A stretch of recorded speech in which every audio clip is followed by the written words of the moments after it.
তুমি মদ খাও তবু নামাজে আসো, তুমি জেনা করো তবু নামাজে আসো, তবু নামাজে আসো, তবু নামাজে আসো।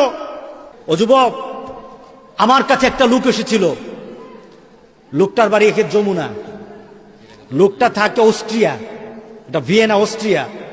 সেও আমার কাছে কথা বলার এক পর্যায়ে বলে, হুজুর আমার ইচ্ছা আমি দাড়ি রাখি, কিন্তু ওই দেশে দাড়ি রাখা একটু কষ্ট, রাস্তাঘাটে চলাফেরা একটু কষ্ট লাগে, একটু ভয় ভয় লাগে, কিন্তু আমার ইচ্ছা আমি দাড়ি রাখি।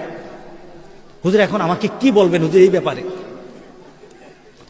আমি তাকে বললাম, আপনি দাড়ি রাখবেন কে রাখবেন এটা আপনার ব্যক্তিগত বিষয়, তবে একটা কথা বলি, আপনার দাড়িটা আপনার বিষয়, কিন্তু আমি একটা যৌক্তিক কথা বলি আপনাকে। হুজুর বলেন, আচ্ছা আপনি কতদিন বাঁচবেন? কয়টা তো বলতে পারবো না হুজুর। আপনি কি কবরে যাওয়ার সময়টা কি আপনার জানা আছে যে এতদিন পরে যাব, দাড়ি টাড়ি রেখে যাবো, এই ধরনের ব্যবস্থা আছে? কি বলেন, আছে কিনা বলেন? আপনি যখন কবরে যাবেন আপনার জীবনে করা অনেক সুন্নত থাকতে পারে, আপনার নামাজের সুন্নত, রোজার সুন্নত, আপনার ওযুর সুন্নত, গোসলের সুন্নত, আপনার ঘুমানোর সুন্নত, ব্যবহারের সুন্নত, পরিবারের সুন্নত, আপনার সমাজের সুন্নত, সকল সুন্নত আপনি করে যাবেন, এগুলি রেকর্ড হবে। আর এটাকে যদি লাইভ করতে হয়, এটাকে যদি দেখাতে হয়, একটা সুন্নত আছে, এছাড়া আর কোনো সুন্নত দেখাতে পারবেন না। কথা ঠিক আছে কিনা বলেন?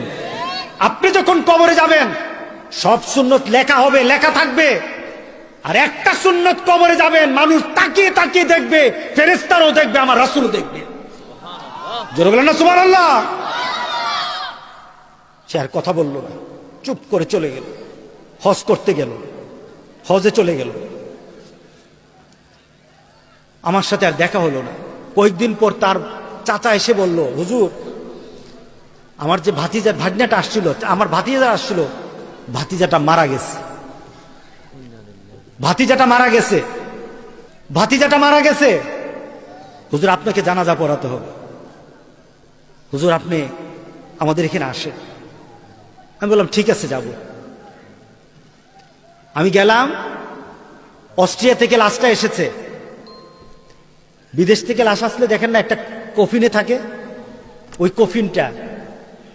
কফিনটার মুখটার কাছে একটু গ্লাস। আমি দেখতে চাইলাম, দেখা যায় না, দেখা যায় না। এরপর বললাম যেটা খুলে ফেলেন, খোলা হলো, তার মুখটা খোলা। আমি চেহারা দেখেছি দাড়ি ছাড়া।